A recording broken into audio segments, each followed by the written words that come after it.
When you invest in real estate in a place like the Dominican Republic, a lot of people are afraid of being scammed. And with good reason. It happens. But what I find when I hear from people who say that they were scammed is that it's usually avoidable if they only followed a few key steps. So today I'm going to share with you 5 easy but critical steps to follow if you want to avoid being scammed in your real estate purchase here in the Dominican Republic. And look, there's no surefire way that I or anyone else can prevent you being scammed 100%. But the goal today is significantly to reduce the likelihood of it, but at the end of the day, you've got to go with what feels right for you. Let's dive in.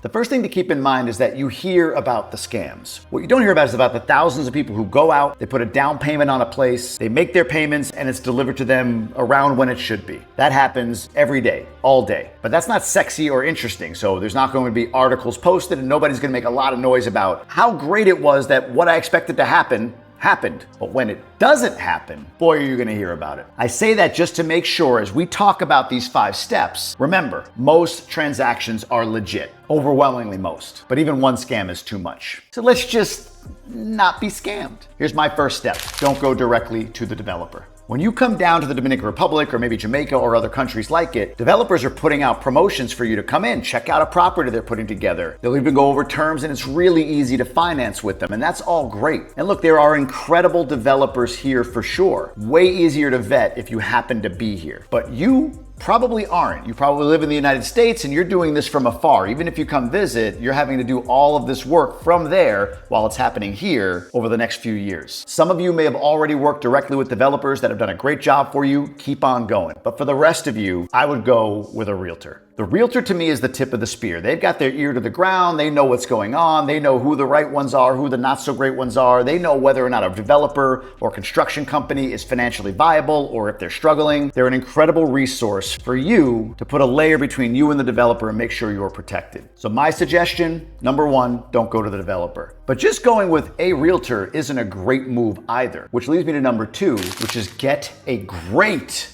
realtor. Emphasis on great. For each of us, that definition is going to be different. Let me tell you what great means for me, just for me, and maybe it matters for you as well. And this is in order of importance. First and foremost, they need to be full-time realtors. Like full-time realtors. There are people out there, a lot of them that are in real estate. They do real estate. They know what to do. They have a sense of it, so they can help out. Dominicans are hustlers in the best way possible. They're out there doing things and making money. And if they learn enough to be dangerous on how they can help you close on a property, whether it's pre-construction or in-place construction or otherwise, God bless them. Go after it, make some money. And again, many of them are really good. This has nothing to do with them scamming you if they're not full-time. But without being full-time and truly in the business, it just increases the risk of ignorance in terms of which developers are viable and which aren't. All in, baby. That's what I want for my realtors. Give you a quick example. I saw a property recently where somebody messaged me and said, hey, I don't think this is going well. And I learned by talking to the realtors I work with, like, yeah, the company's insolvent, the developer's insolvent, that thing isn't gonna go well. That person should hire an attorney that reached out to you, Jamie. That's what they told me. Because that project's going nowhere fast. When I asked the person who was about to lose all this money and have to go hire an attorney who their realtor was, they shared it with me. And this person worked for a large, reputable brokerage here in the country, and they had a level of experience. But the red flag for me was when I went to their Instagram profile, which had properties and everything else on there. First, they were referring some projects that to me might be a little bit too early to promote. Just my take, and I'm not going to get into which ones those are, because I don't think that they're not legit. Just for me, they're risky. And 2, right on their profile, it said, attorney by trade. Now that doesn't mean that an attorney can't be a realtor or a realtor can't be an attorney, or that the attorney can't have a real estate firm in which a professional full-time realtor runs it for them. I'm good with it. But anytime I see any level of moonlighting, to me, that's not a great realtor. So that's my first criteria, full-time. My second criteria is that they are local. There are a lot of realtors, very good ones, that live in the States, that are Dominican, and they know the market down here, and they're even selling property down here. Now, for an American, that could be a very trustworthy thing, right? Like, oh, this person is also in the United States with me. I just feel a level of trust beyond some random realtor down in the Dominican that I don't know. And I get that. But if you're buying a property in New York, would you hire a realtor from Iowa? That just doesn't equate to me. And there might be some people watching this right now that are realtors in the States that sell in DR. I'm sure you're excellent and people will work with you and should work with you if they're comfortable. My criteria for me is I'm only gonna work with people that are local. Look, call it a bias of mine. It's like, look, I picked up and moved here. I want my realtors to be here too. So that's the second in order criteria I have for what a great realtor is for me. Third is that they're experienced. Now again, this is the third order for me, meaning experience is important, but it's the least important thing. And here's why. If I've got a full-time local realtor that I build a relationship with and I think they're really, really good, and maybe they have a great personality, they're very outgoing and affable, let's say, then they can rely on experienced mentors or other realtors in their market, people they network with, to guide them as they guide me. So I'm not against inexperienced or newer realtors, but I do like them to have some sense or some level of transaction history that I can look at. Now, as a local person living here, I also have a sense of the projects that most people talk highly about and most people don't talk highly about. And I don't even mean that are legit and scams. Just like these are rock solid, locked down, no problem. These we'll see. The scams are the scams. Those are over here. But even though these we'll see may not be a scam, but they could just run out of money. They could have problems. Things could go wrong and you lose your investment. So being local, when I look at a realtor and what projects they're promoting, it gives me, with my own biases for sure, and the information that I'm collecting anecdotally from just the market, gives me a sense of, is this the kind of realtor I want to work with or not? Are they promoting the kind of projects I see as the best for me to get involved in or not? Again, don't ask. I'm not gonna crap all over anybody's projects. If there's a scam, there's a scam. I'll call it out. But I go back to number 2. Just work with a great realtor. However you define it, you know how I do. Now look, if you need a realtor, I offer this up. I have 3 realtors in Punta Cana and 3 others around the country, in Cabarete, in Las Terrenas, in Santiago, and Santo Domingo, that I refer business to because they're all of these things. They're full-time, they're local, they're experienced. So down in the caption, you can click a link for what I call a trusted realtor, and I'll make sure to refer one to you that makes sense for where you're looking to buy. And just be aware, any referral I make to anybody as I go through this video or any link you see below, they do pay me a fee if you decide to work with them. It's one of the ways in which I sustain an income so that I can create more content for you. All right, so for me, I'm not going to the developer directly and I'm hiring a great realtor. But even with those 2 things in place, number 3 is critical. It might be the most important of all of them, and that is this. Do your own due diligence. My realtor brings me to this development project that they say is excellent, and I trust my realtor. I do, but I trust me more. And I want to know a little bit more about this developer before I just go ahead and plunk my money down. There's many ways to do due diligence. I'm going to give you 3 things that I look for in my due diligence process. And these are the steps that I use in the States with the apartments and other things I invest in there. And I just apply them right here as well. First thing I want to see is, has the developer gone full cycle? What does that mean? Full cycle means that they started a project, they completed the project, and they exited the project. In the world I'm in the United States with real estate, that means, hey, we bought this property, we had investors bring money in, we went in and we what's called repositioned the property, meaning we fixed it up, we improved the management, we increased the rents, and did all the things we said we were gonna do to increase the value of the property. And then 3, 4, 5, 6, 7 years later, we sold or refinanced out of that property and gave our investors capital back. That's in the US what I look for. That's full cycle. So if you look at it here, I'm looking at, have you started a project, sold it, completed it, delivered all the units, moved on, and did that here in the Dominican Republic? That is a due diligence item for me to consider. It doesn't mean I won't invest if they haven't. It all depends on the size. If it's a multinational corporation that's done it in many countries, I mean, come on, you gotta be a little bit logical at that point, or at least I feel like I need to. But I'm feeling way better if this developer has done projects in country already full cycle. That's one of the steps of due diligence I do on the developer. The second is, where's the leadership? Are they literally local or are they not? What I love about local, and maybe this is a little bit goofy, is I want to bump into the lead developer at my kid's soccer game, or at a birthday party, or at the school, or at a theme park on a Saturday like El Dorado or skate park or whatever it might be. I want to see and feel and touch, well, maybe not touch or feel, that might be illegal, but I want to see them and I want to know that I know them. That doesn't mean that they're not a scammer. Maybe they are, but for me, most human beings, if they're gonna have to look at you on a day-to-day basis, they're gonna be a little bit more careful with the money that you're taking in. If you're anonymous to them, it's less likely they're going to be there when things inevitably go a little bit twisted or sideways, or there's some struggles in the development. So I like having the leadership or some aspect of the leadership of that developer, that development company, local. And the third thing I look at is how have they performed during downturns. So here's an example in the US with the apartment investments that I make. It's with one company, Quantum Capital. I'm a general partner with them, and I invest on a limited basis with them, meaning I put my money in, but also there's some time and effort I put into that company. I've stepped back a bit from their day-to-day so I can make more videos. But one of the key elements is the lead partner in Quantum Capital, been doing it since 2000, been raising money for people since then. He's been through '08, he's been through 2020, and I see what his performance was through all of that. That gives me a lot more faith in, okay, when it does, and it will become rocky again, how do they perform? How have they in the past? Again, doesn't guarantee me success. It doesn't mean I won't invest with you if you haven't done something through a downturn. But for me, it's one of the due diligence items there. So if I'm looking at a developer and saying they completed 2 or 3 projects in DR, the lead developer is up the street from me and I know his family, and they've run through a couple of downturns successfully, doesn't guarantee me that this project will be successful, but it significantly reduces the risk, at least in my mind, that it will go bad. Now, the company I've invested with is called Boardwalk. Interestingly, Boardwalk is run by probably the top realtor in all of the country, all of the Dominican Republic, especially in Punta Cana, and her name is Cheryl Henderson. Cheryl's been here 20 plus years. When she was only doing real estate, she was only doing real estate. Now she owns all the Keller Williams in the entire country, plus other businesses. I don't begrudge her for not focusing fully on real estate. She's got teams of people that do that now. She's experienced, she's local, and I honestly love the location of the project that I invested in, which is called Maple Suites in Cortecito. If it hasn't come out already, there'll be a video showing you a little bit more about that, and I'm gonna track that here on YouTube as I go through the process of that property being delivered to me. But Boardwalk checks these boxes: completed projects, local leadership, and Cheryl, in particular Cheryl, has been around forever. She's been scammed herself. I like that scar tissue. I like seeing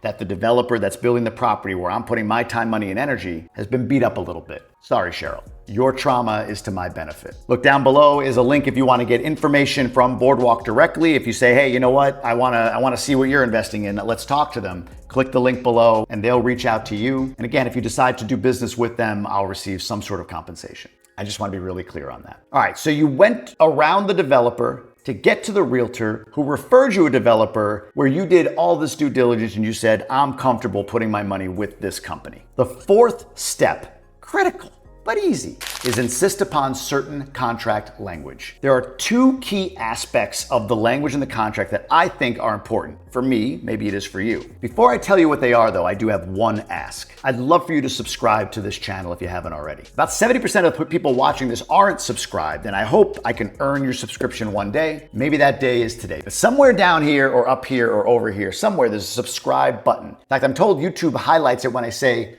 subscribe. Did it do it? No? Well, hit the button anyway, if you don't mind. Also, liking and hitting the notification bell lets you know when I release a new video, and I try to do that 2 to 3 times every week. So the 2 aspects of contract language protect 2 things, and many Americans struggle with these 2 things, especially when their money is abroad. The first is delays in delivery of your unit. So let's say you've got a property that you went under contract with that's gonna be done in January of 2026. What you'll hear quite often is, uh-oh, my project's delayed. And that's where the scam meter goes off in a lot of people. Like, is this the beginning of it? Are they about to scam me? Let's just take it easy. Possibly, likely no, delays happen. But if you've done all this stuff and you've got a developer that's reputable and you've done the due diligence from a great realtor and all of that, then this language to me is crucial. Have language in the contract that pays you back if they delay the delivery. Now, this won't be immediate delay, but there should be a grace period. So let's use the January 2026 delivery as an example. Contract says January 2026. What you'll typically see is something like, hey, we're gonna take a 6-month grace period, meaning we've got till July 2026 to deliver this penalty-free. But after July 2026, here is the penalty we'll impose upon ourselves. This is the developer saying that if we don't deliver you the project that we promised you. And that could be something like 1% of the value of the project monthly until it's delivered. So July and August and September and October, you're getting 1% every month until they deliver you the project. Or something like that. I don't think it needs to be what I just said. I've heard that language, I've seen that language, but it could be something else. It could be a flat fee, it could be a rebate system, it could be a lot of different things, but is it enough of a penalty for you to feel comfortable that they're gonna make sure they get you this by January 2026, yes, but if not, like you can see the way that they're gonna get it to you by July 2026 within that grace period. Delays happen. They happen in the United States as well. We rent to people. Our home in Michigan, we rent to people often who are saying we need a house for 4 or 5 months because our new home build is delayed. But again, in the US, there's much more protection and legal structure there. So I get it. If you're living in the United States and investing here and it's delayed, it can feel like something's going wrong when really, like, developers are developers. And as a quick aside, many of you know, if you don't, maybe you will now, about the massive immigration deportation push of Haitians here. I read an article as I record this video recently that there's been like 40,000 either voluntary or actual deported. I think it was 30,000 deported, 10,000 voluntary movements back across the border of Haitians in the last month. That hits the 10,000 per week, and who knows how long that will go. But a lot of the labor here is Haitian. So until that labor is filled back in with local labor, there could be more delays in the next 6-12 months than there have been before. There's gonna be a lag, a tail on that. So just a heads up, expect it. I don't think it takes anything away from this market. They've been through hurricanes, they've been through 2020, they've been through 08. It keeps chugging along. The Haitian immigration thing is just the latest issue in the construction industry. But one thing I can tell you about this country and the people here, they never ever stop. They never ever quit. In the last 20 years, especially in Punta Cana, you've seen only up and to the right type progress. Even with the blips, it keeps going and keeps going. Nothing to indicate that that's gonna stop anytime soon. Corrections can happen, but over time, I've always said, real estate here will pay you back. The second one that I don't think see in the States, maybe it's a newer thing recently, is, well, what happens if the original price I signed the contract for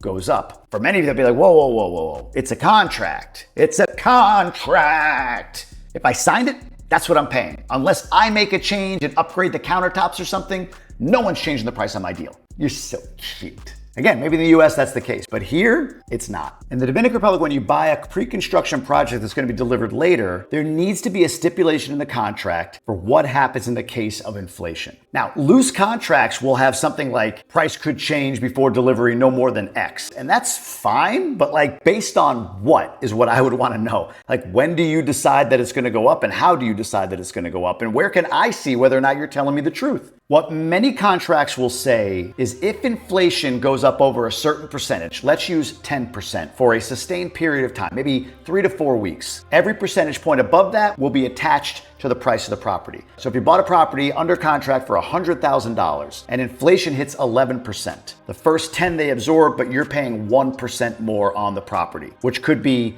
$1,000 extra on the 100, or it could be 1% of whatever's remaining that hasn't been completed yet. This is both contract language you can ask about and talk through. But you want to see clearly, like, what inflation level and for how long is it before you start to tap me, and then what's the max you'll get out of me if inflation just goes crazy. The other thing is, where do they get the number from? And there's a website for this that's public that you all should write down and have right now. In fact, I'll wait for you to get the pen. Got it? The website you want to go to is www.one.gov.do.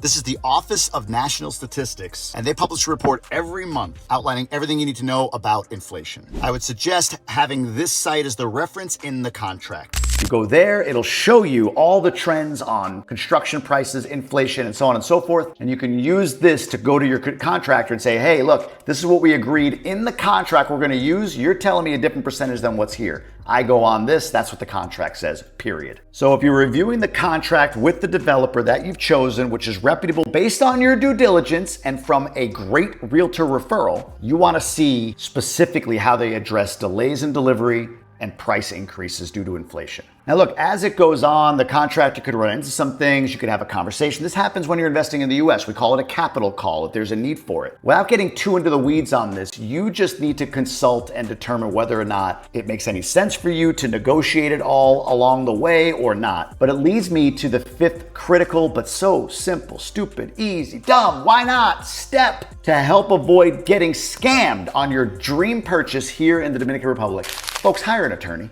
Look down below, click the link, fill out the form for an attorney, and I'll refer one to you if you need one. This is the attorney I use that helps me with real estate, with immigration, with taxes, all of that stuff. And this attorney in particular, they're not cheap, but you're protecting a major investment here. I don't know why you wouldn't get the best you possibly could for your money to help you do all of the things I just talked about. They can help you with the due diligence. They can help you with contract language. They can be really, really clear on what is and isn't acceptable. Is the down payment too high? Does this feel like a scam? Before you even sign the contract, the attorney will be your other spot check on this to determine whether or not this deal looks legit or if there's some concerns that they have given their experience. This isn't the place to skimp.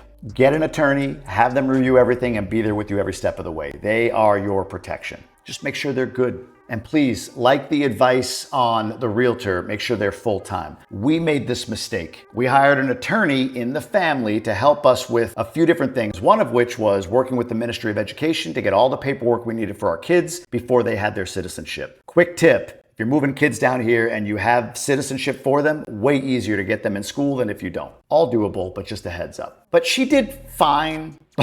But without being like an all-in, all-the-time attorney, it wasn't great. Add to that this attorney, family member, doubled as our realtor to get us our first house that we rented here. That contract was screwed up. So the attorney that got us the rental contract for the house screwed up the contract. I mean, I like people that are focused on what they do the best. So get an attorney that's not some family friend or can do it, or they're an attorney, but they kind of do that on the side with real estate. Hire the best.